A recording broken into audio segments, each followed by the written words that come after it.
Okay, hi everybody. All right, we are on part 3, chapter 4, the story of King Arthur and his knights.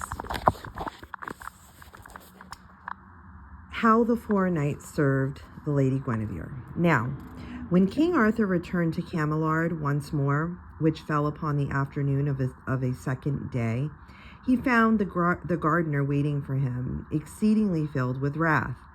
And the gardener had a long birchen rod, which he had fetched thither for to punish his boy withal. So when he saw King Arthur, he said, "Thou knave, wherefore didst thou quit thy work to go a-gadding?" And King Arthur laughed and said, "Touch me not."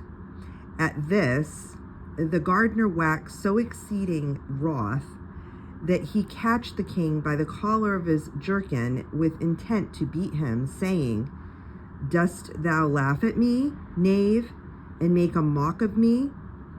Now I will beat thee well for the offense thou hast committed." Then when King Arthur felt that man's hand laid upon him, and when he heard the words that the gardener spake in his wrath, his royal spirit waxed very big within him, and he cried out, "Ha, wretch! Wouldst thou dare to lay thy hands upon my sacred person?" So saying, he seized the gardener by the wrists, and took the rod straight away from him, and struck him with it across the shoulders. And when that poor knave felt himself thus in the powerful grasp of the angry king, and when he felt the rod upon his shoulders, he straightway lifted up a great outcry, albeit the blow hurt him not a whit. "Now get thee gone," quoth King Arthur, "and trouble me no more, else I will serve thee in a way that will not at all be like thee." Herewith he loosed the poor man and let him go, and the gardener so was bemazed with terror that both the earth and the sky swam before him. For King Arthur's eyes had flashed upon him like lightning, and those 2 hands had held his wrist with wonderful power. Wherefore, when the king let him go, he gat him away as quickly as he might be, all trembling and sweating with a great fear. So went straight to the Lady Guinevere, and complained to her of the manner in which he had been treated. "Lady," quoth he, weeping with the memory of his terror, "my boy goeth away for a day or more, I know not whither, and when I could whip him for quitting his work, he taketh the rod straight away from me, and beateth me with it. Wherefore now I prithee,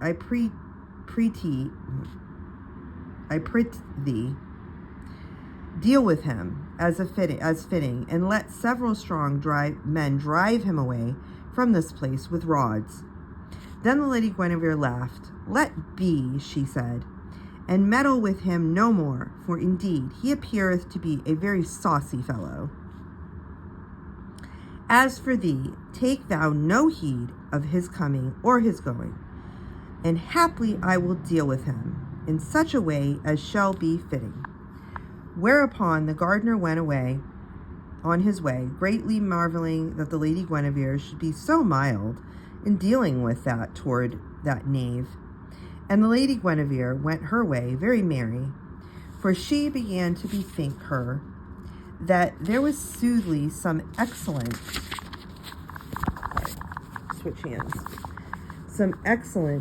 reason why it should happen that when the white champion, who did such wonderful deeds, should come thither, then that gardener's boy should go, and that when that same champion should go, then the gardener's boy should come thitherward again.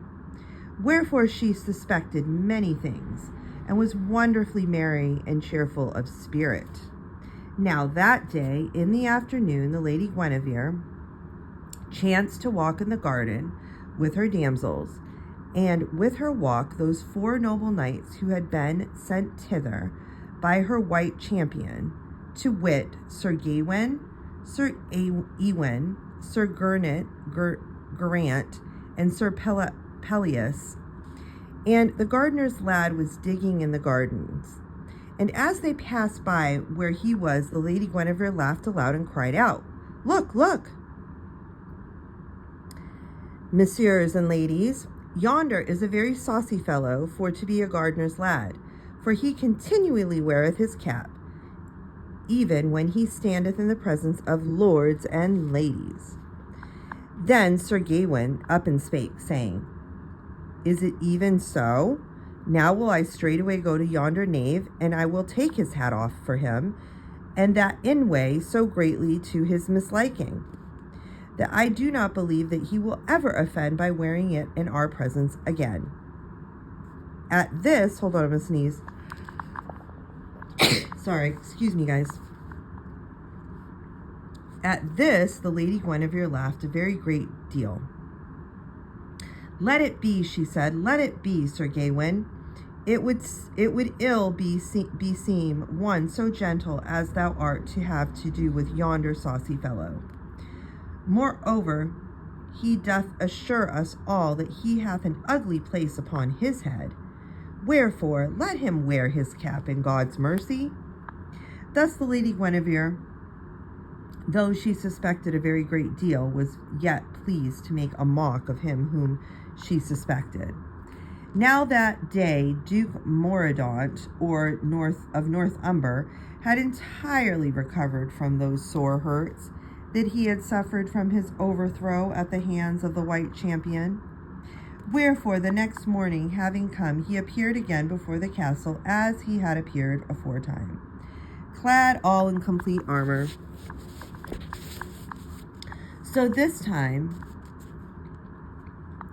there rode before him 2 heralds, and when the Duke and the 2 heralds had come to the part of the meadows that lay immediately before the castle of Camelard, the heralds blew their trumpets exceedingly loud.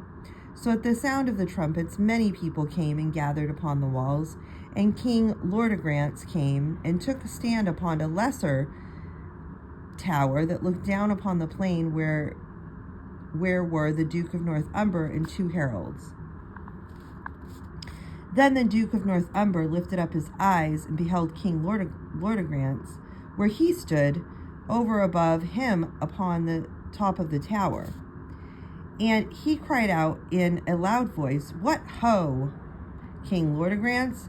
Thou shalt not think, because I suffered a fall from my horse through the mischance of an assault at arms, that thou art therefore quite of me. Yet natheless, I do now make this fair proffer unto thee. Tomorrow day I shall appear before this castle with 6 knights champion. Now if thou hast any 7 knights who are able to stand against me and my companions in an assault at arms, whether with spears or swords, or a horse or a foot, then I shall engage myself for to give over all pretense whosoever unto the hand of the Lady Guinevere. But if thou canst not provide such champions to contend successfully against me and my knight's companion, then I shall not only lay claim to Lady Guinevere, but I shall likewise seize upon and shall hold for mine own 3 certain castles of thine that stand upon the borders of North Umber. And likewise I shall seize upon and shall hold for mine own all the lands and the glebs appertaining unto those same castles. Moreover, this challenge of mine shall hold only until tomorrow at set of sun, after that which time it shall be null and void. Wherefore, King Leodegrance, thou hadst best look to straightway to provide thee with such champions as may defend thee from the demands aforesaid. Hereupon those 2 heralds blew their trumpets once more. The Duke Mordaunt of North Umber turned his horse about and went away from this place. Then King Leodegrance also went his way, very sorrowful and downcast in his spirits, for he said to himself, "Is it all likely that another champion shall come unto me, like that wonderful White Champion who came 2 days since? I know not whence, for to defend me against mine enemies. And touching that same white champion, if I know not whence he came, so I also know not whither he hath departed. How then shall I know where to seek him, and beseech him further aid, and know where to seek him, to beseech him, further aid in this time of mine extremity? Wherefore he went his way very sorrowful, and wist thou what he was to do for to defend himself? So being thus exceedingly troubled in his spirit, he went straight into his own room, and there shut himself therein, nor would he see any man or speak to anyone, but gave himself over entirely into sorrow and despair. Now in this extremity the Lady Guinevere bethought her of those 4 knights who had been pledged for her to serve for 7 days. So she went unto them where they were, and she bespoke to them in this wise: Messieurs, you have been sent hither pledged for to me to serve me for 7 days. Now I do ordain it of thee that you will take this challenge of Duke Mordaunt upon you to behest, and I do much desire that you go forth tomorrow day for to meet this Duke of Northumber and his knights companion in battle, for ye are terribly powerful knights, and I do believe you may easily defend us upon our enemies. But Sir Gawain said, No, sir, not so, lady, not so. For though we are pledged unto thy service, yet are we not pledged unto the service of King Leo de Grance, thy father? Nor have we quarrel of any sort with this Duke of Northumber, nor with his 6 knights companion, for we are knights of King Arthur, his court. Nor may we expect at his command take any foreign quarrel upon us in the service of another king. Then was the Lady Guinevere exceedingly angry, wherefore she said with great heat, Either thou art a wonderfully faithful lord unto thy king, Sir Gawain, or else thou fearest to meet this Duke of Northumber and his knights companion. And at this speech of the Lady Guinevere, Sir Gawain, who was also exceeding wroth, wherefore he made reply, And thou wert a knight and not a lady, Dame Guinevere, thou wouldest think 3 or 4 times ere thou wouldest find courage to speak to those words unto me. Whereupon he arose, and he went out from that place with a countenance all inflamed with wrath. And the Lady Guinevere went away also from that place to her bower, where she wept a very great deal, both from sorrow and from anger. Now, all this while King Arthur had been very well aware of everything that passed, wherefore he by and by arose and went out and found the gardener. And he took the gardener strongly by the collar of his coat, and he held him where he was, and he said to him, Sirrah, I have a command to set upon thee, and thou shalt perform that command to the letter, else, and thou perform it not, a very great deal of pain may befall thee. Herewith speaking, he thrust his hand into the bosom of his jerkin, and brought forth thence the necklace of pearls which the Lady Guinevere had given him from about his neck. And he said further unto the gardener, Thou shalt take this necklace to the Lady Guinevere, and thou shalt say to her thus, that she is to send me forth with bread and meat and wine and comfits from her own table. And thou shalt say unto her that I desire her to summon those 4 knights, to wit, Sir Gawain, Sir Ewain, Sir Geraint, and Sir Pelleas, and that she is to bid those 4 for to come and serve me with those things from my refreshment. And thou art to say unto her that she is to lay her commands upon those knights, that they are further to serve me according as I may command, and that they are henceforth to be my servants and not her servants. And these are the commands that I say upon thee, that thou art to say these things unto the Lady Guinevere. Now, when the gardener heard those words, he was so astonished that he wist not what to think. For he deemed that this gardener's lad had gone altogether mad. Wherefore he lifted up his voice, and he cried aloud, How now? What is this thou sayest? Verily should I do such a thing as this thou biddest me to do? Either it will cost me my life, or else it will cost thee thy life. For who would dare for to say such words unto the Lady Guinevere? But King Arthur said, Natheless, thou shalt surely do as I command thee, sirrah. For if thou disobey in one single point, then I do assure thee it will go exceedingly ill with thee.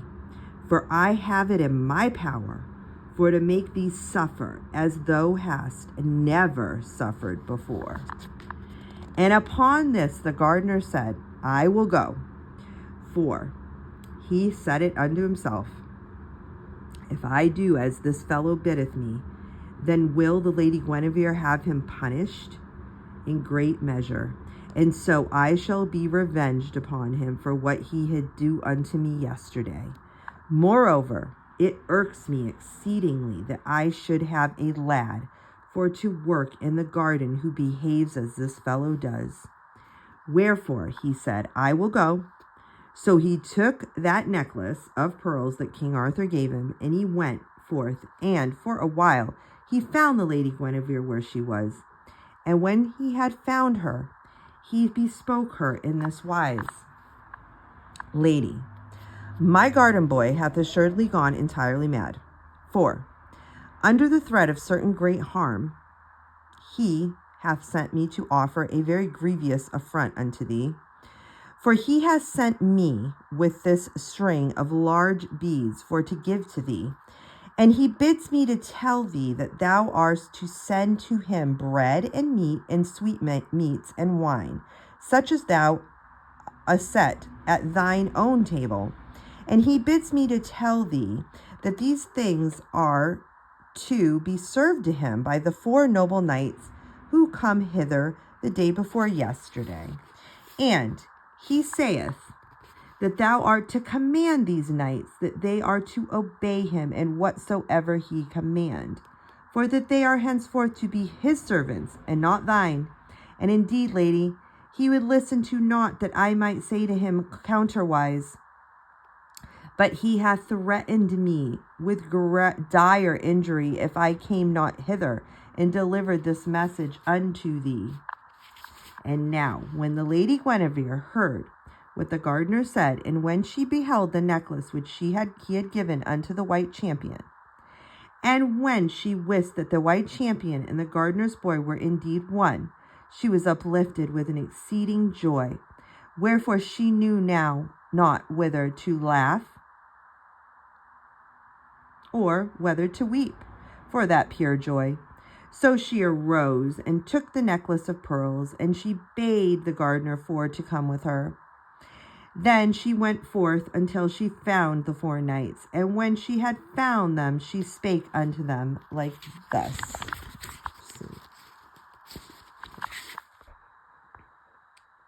My lords, a while sin, when I commanded you for to take my quarrel with Duke Mordaunt of North Umber upon you for my sake, ye would not do so. And thou, my lord Gawain, didn't speak such angry words are not fitting that one who serveth should speak unto his mistress, far less that a knight should speak unto the daughter of a king. Accordingly, I have it in my mind that ye shall perform a certain thing by way of penance, which, and ye refuse to do. I will know very well that ye did not intend to fulfill the word which ye plighted to my knight when he overthrew you all 4 in fair combat.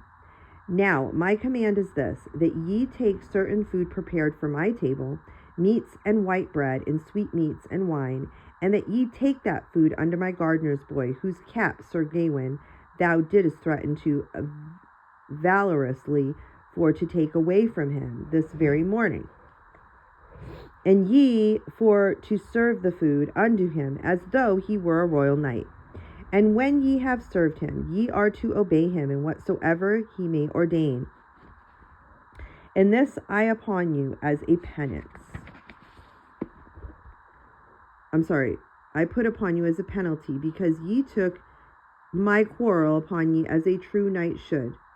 For hereafter ye are to be servants unto that gardener's boy, and not unto me. Wherefore ye are to go unto the buttery of the castle, and ye are to bid the sewer for to give ye meats, such as to be served upon mine own table, and the food ye are to serve upon silver plates, and the wine ye are to serve into silver cups and goblets. And ye are to minister unto that gardener's boy, as though he was a great lord of exceeding fame and renown. Thou spake the Lady Guinevere, and when she had spoken, she turned and left those 4 knights, and she took with her the gardener, who was so astonished at which he had heard, that he wist not whether he had gone mad, or whether Lady Guinevere had gone mad. And the Lady Guinevere bade that the gardener go to the gardener's boy, and tell him that all things should be fulfilled according to his commands. And so the gardener did as he was told. Now turn we to those 4 knights whom the Lady Guinevere had left, for they were bemazed and abashed at the singular commands she had set upon them. And when they recovered from their amazement, they were inflamed with exceeding indignation, that for that time they wist not whither which they shall with their eyes was the light of day, or whether it was altogether darkness. Nor could one of them look at another in the face, so overcome when they with shame at the affront that had been put upon them. Then up and spake Sir Gawain, and his voice so trembled with his exceeding anger that he could scarce contain it for to speak his words. Messieurs, quoth he, do ye not see how that this lady hath wantonly put a great affront upon us, because we would not do that which she this morning bade us to do, and because we would not take up her quarrel against this Duke of Northumber? Now we will be indeed to serve this gardener's boy, even as it hath ordained. For we will serve him with great meat and drink, as she hath commanded. And we will render our service unto him as she hath bidden us to do. But observe ye, we are no longer her servants, but we are his servants. Wherefore we may serve him as we choose to do. So when we have fulfilled her commands, and have served him with meat and drink, and we have obeyed all the behests he layeth upon us, then do I make my vow that I, with mine own hand, shall slay the gardener's boy. And when I have slain him, I will put him head into a bag, and I will send that bag unto Lady Guinevere by the meanest carrier whom I can find for that purpose. And so this proud lady shall receive an affront, a great that at the affront which the hath put upon us. And they all said that which Sir Gawain had planned should be exactly as he had said. So those 4 lords went unto the sewer of the castle. And they asked for the best of the food which would be served to Lady Guinevere, meats and bread and sweetmeats and wine. And they took them silver plates and platters, and they placed the food upon them. And they took the silver cups and the silver goblets, and they poured the wine into them. And they went forth with those things. And when they had come back of the castle nigh to the stables, they found the gardener's boy, and they bade him sit down and eat and drink. And they waited upon him as though he had been some great lord. And not one of those 4 knights wist who he was, nor that he was the great king whose servant thou soothly were, for he wore his cap of disguise upon his head. Wherefore they deemed that him to be only a poor peasant fellow. Now, when Sir Ewain beheld that he was still wore his cap upon them, he spake unto him with great indignation, saying, Ha, villain, wouldst thou wear that cap even in the presence of great princes and lords, such as we be? Unto this Sir Gawain said, Let be, it matters not. And when he had said very bitterly unto the gardener's boy,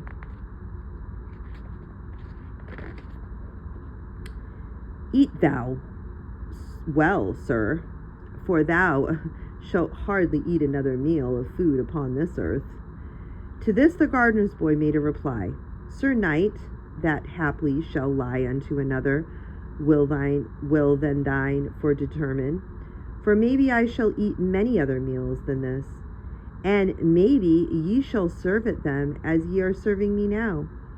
And thou four lords were astonished beyond measure that he should bespeak them thus so calmly, without any appearance of fear. Then after he had eaten, the gardener's boy said unto those knights, Behold, messieurs, I have had enough, and I am done. And now I have other commands for you to fulfill. And my next command is that ye shall make ready straight away to go abroad with me, and to that end ye shall clothe yourselves with complete armor. And thou, Sir Gawain, shall go to the head stable keeper of the castle, and thou shalt demand of him that he shall make ready the Lady Guinevere's palfrey, so that I may straightway ride forth upon it.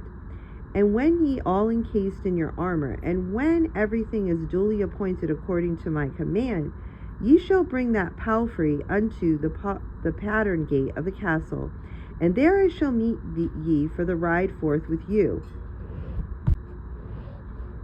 And Sir Gawain said, It shall be done in every way according as thou dost command. But when we ride forth from the castle, it shall be a sorry journey for thee. And the gardener's boy said, I think not so, Sir Gawain. Then those four went away and did according to the gardener's boy commanded. And when they had made themselves ready in full array of armor, and when they had obtained the Lady Guinevere's palfrey, they went into the postern gate, and there the gardener boys met them.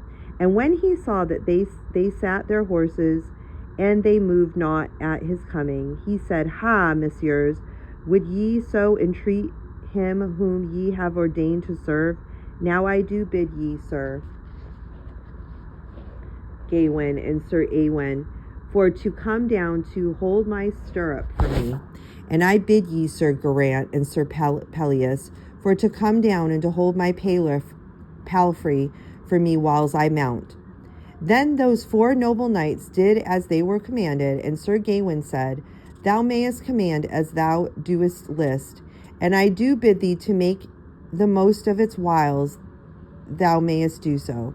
For thou shalt have but a little while longer for to enjoy the great honor that thou have fallen upon thee. For that honor which hath fallen upon thee, lo, it shall presently crush thee unto death. And the gardener's boy said, Not so, I believe I shall not die yet whiles. And again those four lords were greatly astonished at the calmness of his demeanor. And so they rode forth from that place, and the gardener's boy would not permit that they should ride either before him or beside him. And he commanded them that they should ride behind him, whiles they were still servants unto him. So they rode as he assigned them for the considerable way, and then after they had gone forward a great distance, they drew nigh to a gloomy and dismal woodland, and they lay entirely beyond the country coadjacent to Camelard. Then, when they had come nigh unto the woodland, Sir Gawain rode a little forward, and he said, Sir Gardener's boy, seest thou yonder woodland? Now, when we come into it, thou shalt immediately die, and that by a sword that hath never yet ately die, and that by a sword that hath never yet been touched by any but noble or knightly blood. And King Arthur turned him about in his saddle, and he said, Ha, Sir Gawain, wouldest thou ride forward thus when I bid thee to ride behind me? And as he spake, he took the cap from off of his head, and lo, they all beheld that it was King Arthur who rode with them.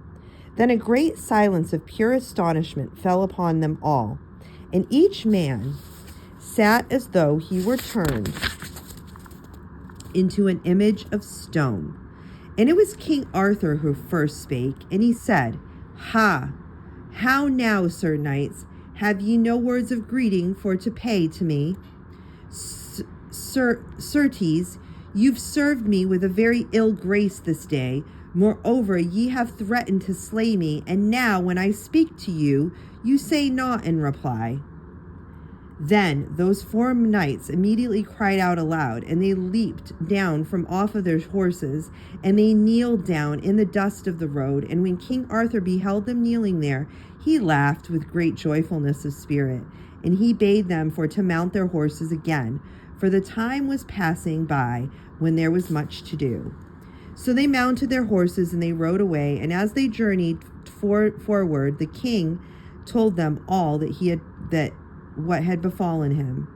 And so that they were greatly amazed, and gave much acclaim unto the knightliness with which he had borne himself in those excellent adventures through which he had passed.